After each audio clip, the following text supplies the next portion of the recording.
നിങ്ങളുടെ favourite shows ഇനി ഒരിക്കലും മിസ്സാവില്ല. ഇപ്പോൾ C5 കാണും നിങ്ങളുടെ ഫേവറേറ്റ് ഷോ തികച്ചും സൗജന്യമായി.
എന്തായി കവിത കാര്യങ്ങൾ?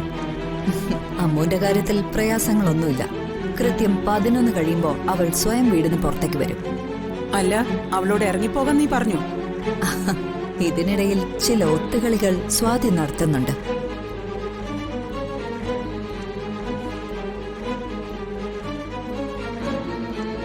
അതല്ല, എനിക്ക് സഞ്ജുവിനും ലക്ഷ്മിന്റെ കാര്യത്തിൽ ചില തീരുമാനങ്ങളൊക്കെ ഉണ്ട്. തീരുമാനങ്ങളോ? അതെന്താ ഏതാന്നൊക്കെ പിന്നെ പറയാം. ഇപ്പൊ ലച്ചു പുറത്തേക്കൊന്ന് ചെല്ല്, ഗാർഡൻ അടുത്തേക്ക്.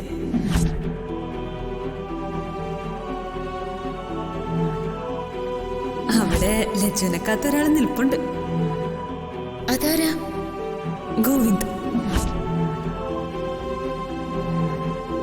ഗോവിന്ദിന് അമ്മനോട് ചിലതൊക്കെ പറയാനുണ്ട്. എന്ത് കാര്യം? അതെന്താന്ന് ഗോവിന്ദ് പറയും. അമ്മ ചെല്ല്.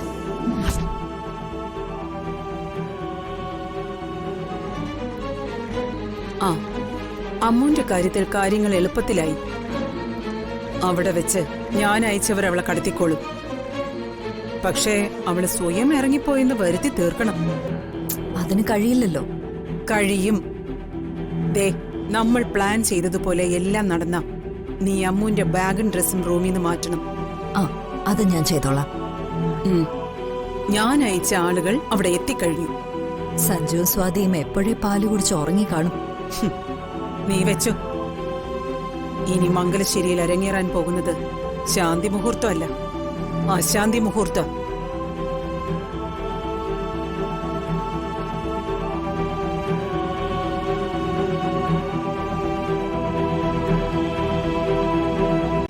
ഡൗൺലോഡ് ചെയ്യൂ C5 ആപ്പ്. കാണൂ എല്ലാ എപ്പിസോഡുകളും സൗജന്യമായി.